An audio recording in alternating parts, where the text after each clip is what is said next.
Washington বার্তায় আপনাদের স্বাগত জানাচ্ছি আমি রোকেয়া হায়দার। আপনারা জানেন রাজধানী ওয়াশিংটন অত্যন্ত কর্মব্যস্ত নগরী।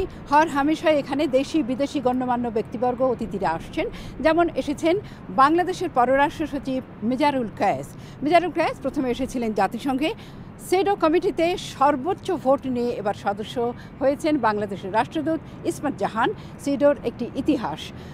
তারপর জনাব কায়েস এখানে ওয়াশিংটনে পররাষ্ট্র দপ্তর এবং পেন্টাগনে কর্মকর্তাদের সাথে আলোচনায় মিলিত হন। তাকে প্রশ্ন করেছিলাম কোথা থেকে তিনি শুরু করবেন। আমি আসলে দুটো কার্যক্রমে এসেছি।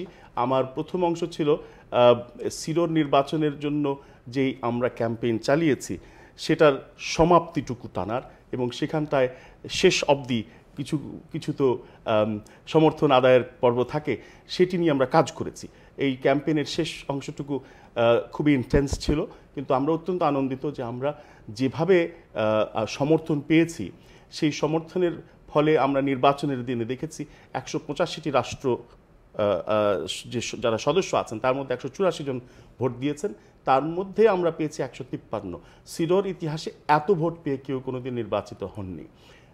দ্বিতীয় স্থানে ছিল জাপান 143 ভোটে, বাংলাদেশের চেয়ে আরও 10 ভোট কম, এবং তারপরে তৃতীয় স্থানে 132 নিয়ে টার্কি এবং এটা একটা বাংলাদেশের জন্য অত্যন্ত আনন্দের কথা, গর্বের কথা এবং সাফল্যের কথা। অবশ্যই এর মধ্যে ক্যান্ডিডেটের ক্রেডেনশিয়াল তো ইম্পর্টেন্ট, এবং আমরা যেই নির্বাচনী প্রচারণা চালিয়েছি সেটা ইম্পর্টেন্ট, কিন্তু তার চেয়ে বড় হচ্ছে যে বাংলাদেশের ওপর যে কনফিডেন্স আছে এই আন্তর্জাতিক সম্প্রদায়ের, আমরা নারীর ক্ষমতায়নের ক্ষেত্রে এবং সামগ্রিকভাবে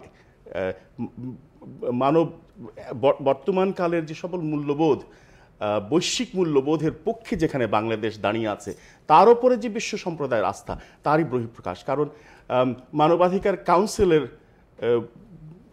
পরপরই যদি আমরা ভাবি যে সেই গুরুত্বপূর্ণ একটি নির্বাচন এবং দৃশ্যমানতার দিক থেকেও এই সিডোর নির্বাচন সেটি।